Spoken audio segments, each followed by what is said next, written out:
إن أريد إلا الإصلاح ما استطعت وما توفيقي إلا بالله۔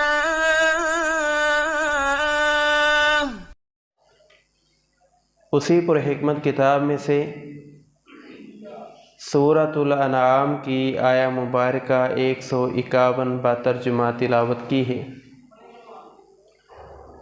اور گزشتہ کئی خطبات جمعۃ المبارک سے ہم اس آیہ مبارکہ کی شرح اور تفسیر سماعت فرما رہے ہیں۔ اللہ تعالیٰ نے اس آیہ مبارکہ کی ابتدا میں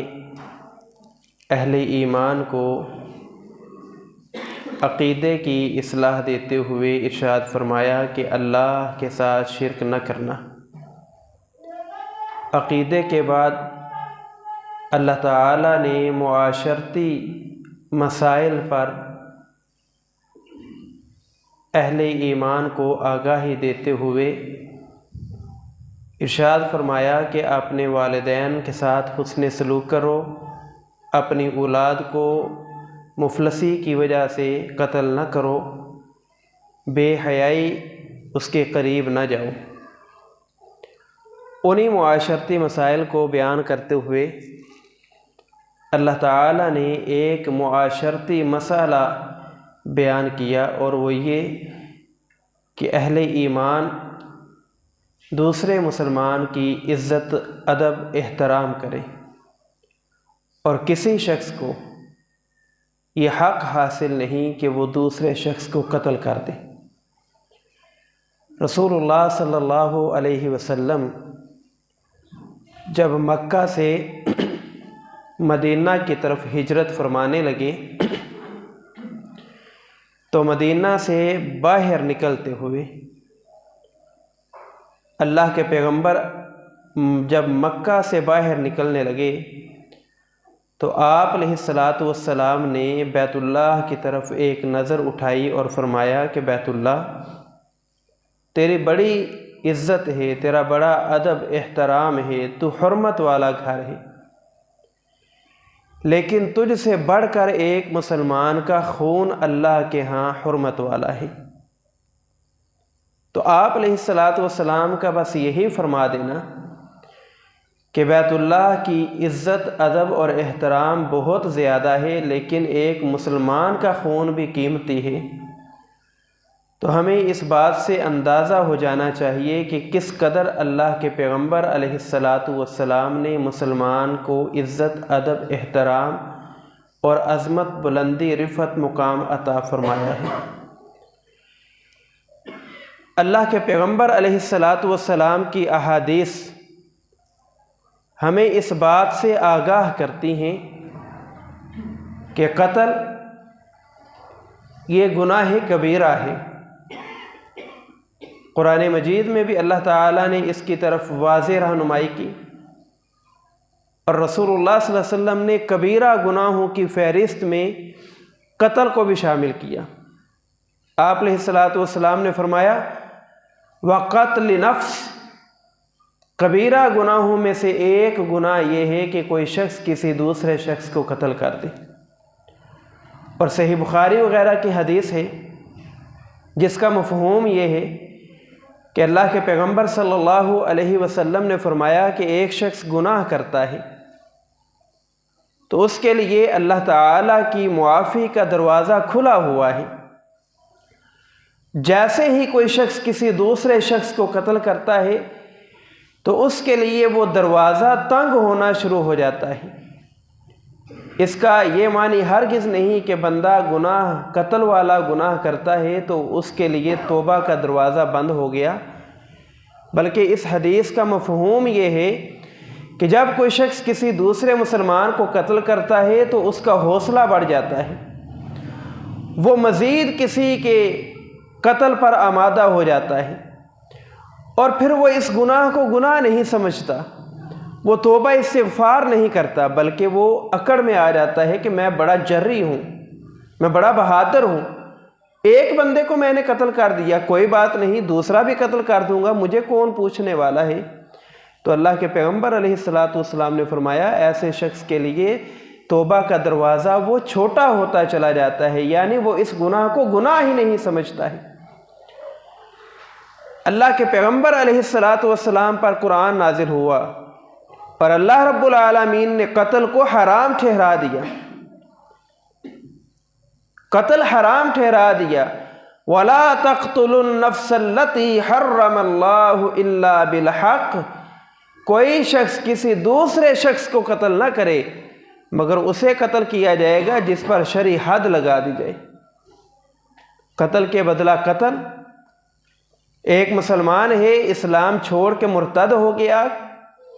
اسے قتل کیا جائے گا۔ شادی شدہ شخص زنا کا مرتکب ہوتا ہے، اسے پتھروں سے رجم کر دیا جائے گا، یعنی اسے بھی قتل کر دیا جائے گا۔ الا بالحق، اسلام نے جس کو قتل کرنے کا، جس پر حد لگانے کا حکم دیا ہے اسی کا قتل جائز ہے، کسی اور شخص کا قتل جائز نہیں ہے۔ اور اللہ کے پیغمبر صلی اللہ علیہ وسلم پر قرآن نازل ہوا، اللہ نے فرمایا وما کان لمؤمن، کسی مومن کے لیے یہ جائز نہیں ہے، کسی مومن کے لیے یہ بات درست نہیں ہے ان یقتل مؤمنا، کہ وہ کسی کلمہ پڑھنے والے کو، کسی مومن شخص کو قتل کر دے۔ کسی بھی مومن کے لیے یہ جائز نہیں کہ وہ کسی کلمہ پڑھنے والے کو قتل کر دے، الا خطأ، ہاں خطا سے، بھول سے، غلطی سے کوئی قتل ہو جائے تو اس کا معاملہ الگ ہے۔ غلطی سے کوئی شخص قتل ہو جائے، مثلا شکار کرنا تھا، اس نے تیر کمان نشانہ لگایا لیکن نشانہ خطا ہو گیا، شکار کو جا کے نشانہ نہ لگا، ایک شخص کو لگا اور وہ فوت ہو گیا، قتل ہو گیا۔ خطا، یہ خطا ہو رہی ہے، یہ غلطی ہو رہی ہے۔ مومن کے لیے جائز نہیں ہے کہ وہ کسی مسلمان کو قتل کرے مگر یہ کہ اس سے بھول ہو جائے، ہاں اسے سزا ضرور ملے گی۔ یہ نہیں کہ بھول کے اس نے کسی کو گولی مار دی، شکار کے وقت اس کا نشانہ خطا ہو گیا تو اس کے لیے چھوٹ ہے، نہیں، اسلام نے اس کی سزا مقرر کر دی ہے۔ فرمایا وَمَن يَقْتُلْ مُؤْمِنًا خَطَأً، جس نے کسی مومن کو خطا سے، بھول کر، غلطی سے مار دیا، فَتَحْرِيرُ رَقَبَةٍ مُؤْمِنَةٍ، سزا یہ ہے کہ وہ ایک مومن، ایک غلام آزاد کر دے، یہ سزا ہے، ایک غلام آزاد کر دے۔ وَدِيَةٌ مُسَلَّمَةٌ إِلَىٰ أَهْلِهِ، یا وہ اس کے ورثاء کو دیت ادا کر دے، اور دیت 100 اونٹ ہیں، اور 100 اونٹوں کا حساب لگایا جائے تو کروڑ سے زیادہ قیمت بنتی ہے۔ یا تو ایک غلام آزاد کرے یا 100 اونٹ دیت میں دے، کیونکہ مسلمان کا خون بڑا قیمتی خون ہے۔ اور اللہ کے پیغمبر علیہ السلام پر قرآن نازل ہوا، فرمایا الا ان یصدقوا، ہاں اگر میت کے ورثاء معاف کر دیں تو یہ ایک الگ بات ہے۔ یہ قتل خطا کی سزا دی جا رہی ہے کہ ایک غلام یا 100 دیت اونٹ دینے پڑیں گے، اور جو جان بوجھ کے قتل کرے، قرآن مجید میں اللہ تعالیٰ نے فرمایا وَمَن يَقْتُلْ مُؤْمِنًا مُتَعَمِّدًا، جو کسی مومن کو جان بوجھ کے قتل کر دے گا بدلے میں اسے قتل کیا جائے گا، فَجَزَاؤُهُ جَهَنَّمْ، اسے جہنم میں ڈال دیا جائے گا، خالداً فیہا، جہنم میں ہمیشہ رہے گا، وغضب اللہ علیہ، اللہ اس بندے سے ناراض ہو چکا ہے، اس بندے پر اللہ کا عذاب نازل ہو چکا ہے، وَلَعَنَهُ، اس بندے پر اللہ کی لعنت نازل ہو چکی ہے، وہ اللہ کی رحمت سے دور ہو چکا ہے۔ کون؟ جو قتل کرنے والا ہے۔ لیکن آج ہمارے معاشرے میں اس گناہ کو گناہ نہیں سمجھا جاتا، ایک قتل کی وجہ سے ایک شخص کے حوصلے بلند ہو جاتے ہیں، اگر وہ جیل میں چلا بھی جائے، آزاد ہو کے آ جائے، تو پھر وہ مزید اپنے حوصلے بلند کرتا ہے اور سینہ تان کے چلتا ہے، اور وہ اس گناہ کو، اس جرم کو جرم نہیں سمجھتا۔ وہ سمجھتا ہے کچھ دن جیل میں رہا، اب دوبارہ چلا گیا تو یہی معاملہ ہوگا کہ دوبارہ سے آزاد ہو جاؤں گا۔ دنیا کی نظر میں تو اس بندے نے اپنے آپ کو ایک بامقام شخص سمجھ لیا۔ اللہ رب العالمین نے جو شرعی حدود و قیود اہل امت کے لیے لازم ٹھہرائی ہیں، اگر انہی حدود میں رہتے ہوئے اسلامی حکومت میں قتل کا بدلہ قتل، قتل کی سزا قتل متعین کر دی جائے تو یہ جرم اللہ تعالیٰ کی رحمت سے ختم ہو جاتا ہے۔ اللہ فرماتے ہیں اگر تم ایسا نہیں کرو گے، اس پر شرعی حد نہیں لگاؤ گے تو اللہ کی جہنم میں چلا جائے گا، ہمیشہ رہے گا، اللہ کا عذاب اس کا انتظار کر رہا ہے، اللہ کی اس پر لعنت برسے گی۔ وَأَعَدَّ لَهُ عَذَابًا أَلِيمًا، اللہ نے اسے رسوا کرنے والا عذاب دینا ہے۔ تو یہ قتل کی سزا اسلام نے مقرر کر دی ہے، اور قتل کی نحوست سے اسلام نے ہمیں آگاہ کر دیا ہے۔ دیکھیں نا، رسول اللہ صلی اللہ علیہ وسلم کی ایک حدیث ہے صحیح بخاری میں کہ آپ علیہ الصلوۃ نے فرمایا کہ عذبت امرأۃ، پہلی قوموں میں سے ایک قوم، ان کی ایک خاتون کو اللہ تعالیٰ نے عذاب دیا ہے۔ پہلی امتیں جو گزر چکی ہیں، ان پہلی امتوں میں سے ایک عورت کو اللہ تعالیٰ نے جہنم میں ڈال دیا ہے۔ اس کا جرم کیا تھا؟ فی ہرۃ، اس کا جرم یہ تھا کہ اس کے پاس ایک بلی تھی، اس نے اس بلی کو قید کر کے رکھا تھا، اسے پانی پینے کے لیے نہیں دیتی تھی، اس کی خوراک کا انتظام نہیں کرتی تھی، اسے وہ چھوڑتی بھی نہیں تھی کہ وہ جا کے زمین کے کیڑے مکوڑے کھا لے، زمین میں سے جا کے اپنا رزق تلاش کر لے۔ اس نے بلی اپنے پاس قید کر رکھی تھی، اس بلی کی وجہ سے عذبت امرأۃ، ایک عورت کو اللہ تعالیٰ نے عذاب میں مبتلا کر دیا۔ اللہ کے پیغمبر صلی اللہ علیہ وسلم کی جب اس حدیث کو ہم دیکھتے ہیں نا تو ہمیں دوسری حدیث سے بات معلوم ہوتی ہے کہ آپ علیہ الصلوۃ نے ایک دفعہ دیکھا جنت جہنم پیش کی گئی، یا معراج کی رات کا واقعہ، کہ آپ نے دیکھا کہ جہنم میں ایک عورت اپنی انتڑیاں اپنے ہاتھ پہ اٹھائے ہوئے ہے، اور جہنم میں اس عورت کو عذاب دیا جا رہا ہے۔ رسول اللہ صلی اللہ علیہ وسلم نے پوچھا کہ یہ کون سی بدبخت عورت ہے کہ جو اپنی انتڑیاں اپنے ہاتھ پہ اٹھائے ہوئے ہے اور اسے عذاب دیا جا رہا ہے؟ تو اللہ کے پیغمبر علیہ السلام کو بتایا گیا یہ خاتون وہ ہے جس کے پاس بلی تھی، اس نے اس بلی کو قید رکھا، کھانے پینے کا انتظام نہ کیا، اللہ نے اسے جہنم میں ڈال دیا ہے۔ ذرا ہم تصور کریں اور سوچیں کہ ایک بلی، چھوٹا سا جانور، اللہ تعالیٰ اسے عذاب دینے کی وجہ سے خاتون کو جہنم کا ایندھن بنا رہے ہیں، وہ بلی کی وجہ سے جہنم میں چلی گئی ہے، تو ہم تو ایک شخص نہیں، پتہ نہیں کتنے لوگوں کا قتل کرنے والے ہیں۔ ہمارے معاشرے میں علماء کا قتل ہوتا ہے، ہمارے معاشرے میں بیوی بچوں کا قتل ہوتا ہے، ہمارے معاشرے میں بے گناہوں کا قتل ہوتا ہے، ہمارے معاشرے میں کس کس کا قتل نہیں ہوتا، ہم اپنی آنکھوں سے دیکھتے ہیں، اپنے کانوں سے سنتے ہیں، ہمارے مشاہدے میں ہے، لیکن یہ جرم نہیں سمجھا جاتا۔ اللہ تعالیٰ نے کیا فرمایا؟ اللہ کہتے ہیں کہ ہم نے بنی اسرائیل کے لیے یہ بات لازم ٹھہرا دی کہ وَمَن يَقْتُلْ مُؤْمِنًا، جو کسی ایک شخص کو قتل کرے گا فَكَأَنَّمَا قَتَلَ النَّاسَ جَمِيعًا، وہ ایک بندے کو قتل نہیں کر رہا، وہ پورے معاشرے کا قتل کر رہا ہے۔ ایک بندے کا قتل پورے معاشرے کا قتل ہے۔ اور سیدنا ابو ہریرہ رضی اللہ عنہ سے روایت ہے، کہتے ہیں کہ رسول اللہ صلی اللہ علیہ وسلم نے فرمایا کہ اگر پوری دنیا تباہ و برباد ہو جائے، پوری دنیا تباہ و برباد ہو جائے، اللہ تعالی پوری دنیا کے تباہ و برباد ہونے پر اس بات کو چھوٹا سمجھتا ہے۔ اللہ کے نزدیک سب سے بڑی بات یہ ہے دنیا تباہ ہو جائے تو کوئی بات نہیں، لیکن ایک مومن شخص کا خون نہیں بہنا چاہیے۔ ایک مومن شخص کا خون اس دنیا سے زیادہ قیمتی ہے اللہ کی نگاہ میں۔ اور رسول اللہ صلی اللہ علیہ وسلم نے فرمایا قیامت کی نشانیوں میں سے ایک نشانی یہ بھی ہے کہ الحرج،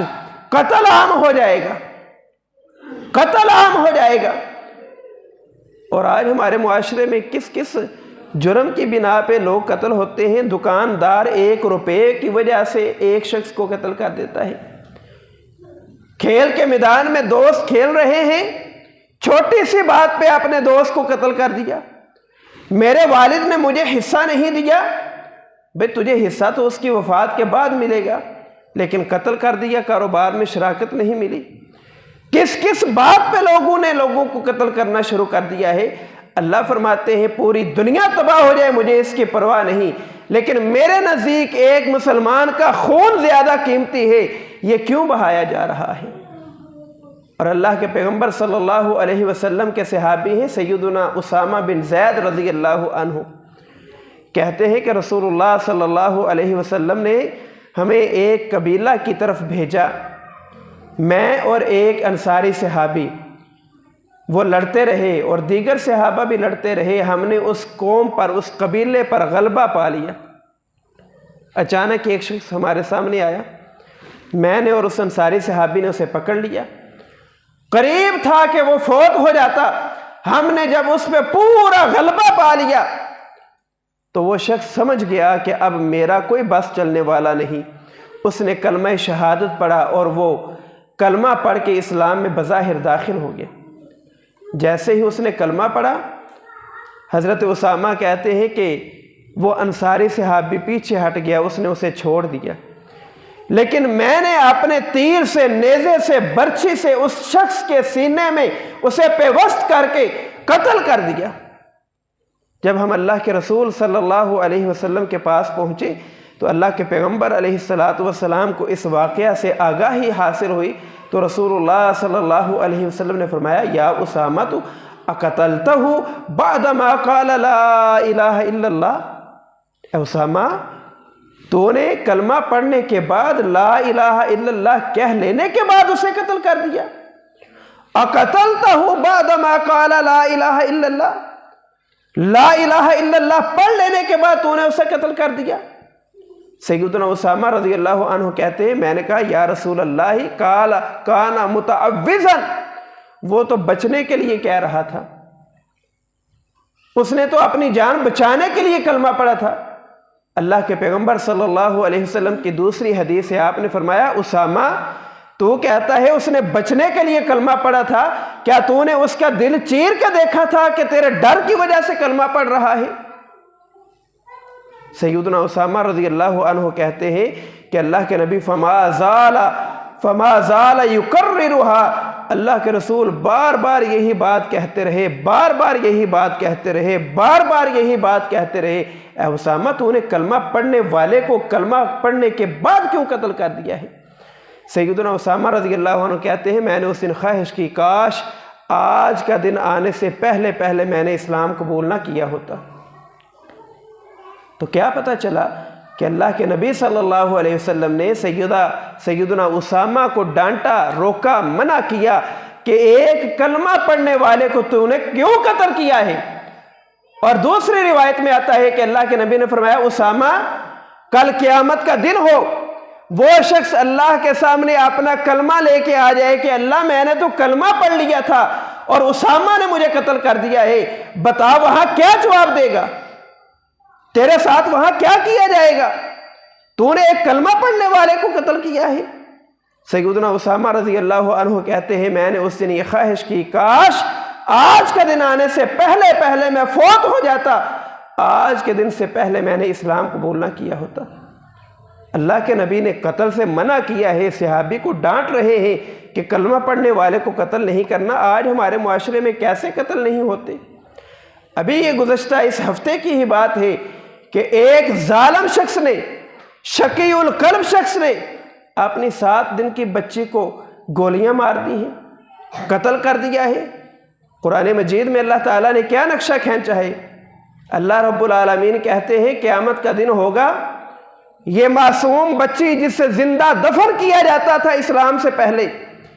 اس بیٹی کو جسے اپنے لیے نعوذ باللہ حقارت سمجھا جاتا تھا، نعوذ باللہ جس بیٹی کو اپنے لیے تذلیل سمجھا جاتا تھا، بِأَيِّ ذَنبٍ قُتِلَتْ، یہ بیٹی آ جائے اور آ کے ہمارے گریبان سے پکڑ لے اور اپنے باپ سے سوال کرے گی، بِأَيِّ ذَنبٍ قُتِلَتْ، کون سا جرم تھا، کون سا گناہ تھا، کس بنیاد پہ تو نے مجھے قتل کیا ہے۔ آج ہمیں پتہ نہیں کہ بیٹیوں کی کتنی عظمت ہے، آج ہمیں پتہ نہیں کہ بیٹیوں کی کتنی شان ہے، اور قتل کرنے والا کو ان پڑھ ہے، قتل کرنے والا دنیا کا تعلیم یافتہ شخص ہے۔ یہ دنیا کی تعلیم ہے جس نے ہمیں حیوان بنا دیا ہے، یہ دنیا کی تعلیم ہے جس نے ہمیں ہماری نگاہوں میں اس قدر مفلسی اور اس قدر اس دنیا کی تعلیم نے ہوس بھر دی ہے کہ دنیا کی تعلیم لینے والا اپنے دفتر میں افسر بن کے بیٹھا ہوا ہے، 17ویں گریڈ کا یہ افسر ہے، لیکن اس کی نظر میں اتنی ہوس ہے کہ اس کے آفس میں آنے والی لڑکی، اسے یہ تمیز نہیں کہ یہ میری بیٹی کی عمر کی ہے، یہ میری ماں کی عمر کی ہے، یہ میرے بیوی کے برابر ہے، میری بیوی کی عمر کی ہے، یہ کوئی رشتہ نہیں جانتا، یہ بس یہ جانتا ہے کہ میں نے اسے اپنا سیکرٹری رکھنا ہے، شرائط طے کرتا ہے، جو میں کہوں گا وہ ماننا پڑے گا۔ یہ دنیا کی تعلیم نے ہمیں اندھا بنا دیا ہے۔ دنیا کی تعلیم کا انکار نہیں، یہ لازم ہے، ضروری ہے، لیکن دنیا کے ساتھ دین بھی تو ہونا چاہیے۔ دنیا کے ساتھ ہم نے دین کو جوڑا ہی نہیں ہے۔ دنیا کی تعلیم کے لیے حیوانوں کی طرح بھاگتے پھرتے ہیں، صبح سے لے کے رات کی تاریکی تک چھوٹا سا بچہ اپنی کمر پر گدھوں کی طرح کتابوں کا بوجھ اٹھا کے مارا پھرتا ہے، کبھی یہ اسکول جا رہا ہے، کبھی یہ ایک ٹیوشن جاتا ہے، کبھی یہ دوسرے ٹیوشن سینٹر جاتا ہے، رات کے اندھیرے میں یہ آتا ہے، کھانے پینے کی فرصت نہیں، ماں باپ کے پاس وقت نہیں ہے، سارا دن اور ساری رات یہ کتابوں کا بوجھ اٹھا کے بھاگنے والا یہ ایجوکیٹڈ شخص ہے، لیکن اس نے کتنا ظلم کیا ہے کہ اس نے اپنی بیٹی کو قتل کر دیا ہے۔ اللہ کے پیغمبر علیہ السلام کی بیٹی سیدہ فاطمہ آتی تو رسول اللہ صلی اللہ علیہ وسلم کھڑے ہو جاتے، آپ علیہ السلام اپنی بیٹی کے ماتھے پہ پیشانی پہ بوسہ دیتے، اللہ کے رسول روزانہ سیدہ فاطمہ کے گھر جاتے، جا کے اپنی بیٹی فاطمہ کے حال احوال پوچھ کے آتے۔ اللہ کے رسول بیٹیوں سے محبت کرنے والے، اور اللہ کے پیغمبر نے بیٹیوں کے متعلق فرمایا کہ جو 2 بیٹیوں کی پرورش کرتا ہے، 2 بیٹیوں کا نکاح کر دیتا ہے، جنت میں ایسے میرے ساتھ ہوگا جیسے یہ 2 انگلیاں آپس میں ملی ہوئی ہیں۔ اسلام نے تو قتل کا دروازہ بند کر دیا، اسلام نے قتل حرام کر دیا، لیکن کلمہ ہم پڑھتے ہیں، دنیا کی ڈگریاں ہمارے پاس ہیں، دنیا کے ہم بڑے پڑھے لکھے اور مہذب لوگ نظر آتے ہیں، لیکن جہالت کی انتہا، اور اتنی جہالت کہ گزشتہ ادوار کے عرب، رسول اللہ کے زمانہ کے پہلے لوگ اگر آج ہمیں دیکھ لیں تو وہ بھی شرما جائیں۔ آج ایک داڑھی منڈا شخص، آج ایک اللہ رسول کی نافرمانی کرنے والا شخص،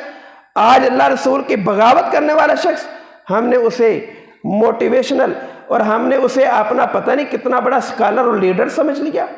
لیکن وہ کیا ہے؟ دین کے علم سے کورا ہے۔ دنیا کا علم جتنا مرضی ہو، قرآن کہتا ہے عمل نہیں کرو گے اولئک کالانعام، جانور ہو،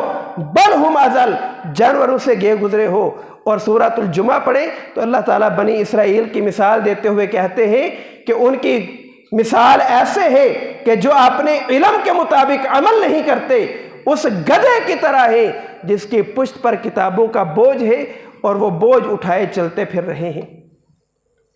تو اسلام نے قتل حرام کیا ہے۔ سورۃ الانعام میں اللہ تعالیٰ نے فرمایا وَلَا تَقْتُلُوا النَّفْسَ الَّتِي حَرَّمَ اللَّهُ إِلَّا بِالْحَقِّ، کسی بھی شخص کو قتل نہیں کرنا، ہاں جس پر شرعی حد لگ جائے، اسلامی نظام، اسلامی حکومت، مسلمانوں کا خلیفہ اسے قتل کرے گا تاکہ ملک میں امن و امان قائم رہے۔ اللہ تعالیٰ آگے فرماتے ہیں ذَلِكُمْ وَصَّاكُمْ بِهِ، شروع میں اللہ نے فرمایا قُلْ تَعَالُوا اُتْلُوا مَا حَرَّمَ رَبُّكُمْ عَلَيْكُمْ، میرے پاس آؤ، میں تمہیں اللہ کے وہ احکام پڑھ کے سناؤں جو اللہ نے حرام کر دیے ہیں۔ اب اس آیت کی کہ اخیر میں اللہ فرماتے ہیں ذالکم وصاکم بہی، یہ تمہاری طرف اللہ کی طرف سے وصیت ہے، اللہ تمہیں اس کی وصیت کر رہا ہے۔ اور پتہ ہے ہمیں وصیت کس قدر اہم ہے؟ نہیں جانتے۔ اللہ وصیت کر رہا ہے، وصیت کر رہا ہے، ان باتوں کی وصیت کی جا رہی ہے تاکہ تم عقل مند بن جاؤ، دانا بن جاؤ، سیانے بن جاؤ، ملک کا امن تباہ و برباد نہ کرو۔ اللہ سے دعا ہے اللہ ہمیں عمل کی توفیق عطا فرمائے۔ وآخر دعوانا ان الحمد للہ رب العالمین۔